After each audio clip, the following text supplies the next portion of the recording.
George, I think it might be possible now for you to sort of make some comment about the last album. There was sort of very mixed reaction. I suppose the white one, yeah. I guess you saw a lot of the reviews and so on. Some people called it the best thing since Sergeant Pepper. Yeah. Other people panned it. It was such a wide sort of variety. How do you feel about it now? Well, I think in a way it was a mistake doing 4 sides because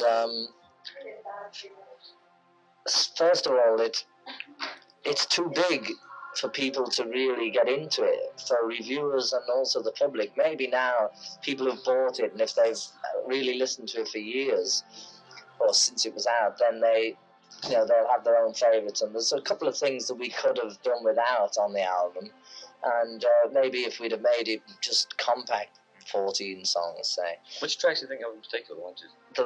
Well, things, but then again, it's only my personal thing. Sure. Because in a way, Revolution Number 9 was all right, but it wasn't particularly like Beatles. A lot of people put the album down purely because of that track. Yeah, but then again, it has good points, because Revolution Number 9 worked very well in the context of all those different songs. I mean, that was the great thing about it, that if people spent enough time listening to it, then there was all different types of music and types of songs, and there was nothing really shocking about it. I don't think there was anything particularly poor about it, but it was a bit heavy. I find it heavy to listen to myself. In fact, I don't listen to it myself. I listen to mainly side 1, which I like very much, with Glass Onion and what else? Glass Onion, Warm Gun. Yeah, I like that. Yeah, which I thought was a great track. How did that come about? How did you sort of write that one?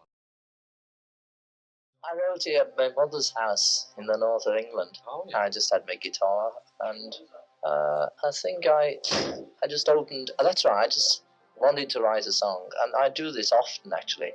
If I haven't got particularly an idea for a song, then I believe in a bit like I Ching, where it's everything is at that moment is relative to that situation. So with When My Guitar Gently Weeps, I think was typical of that. I just opened a book that was around. I just opened it, and the first thing I looked at became the song, and it was something about Gently Weeps.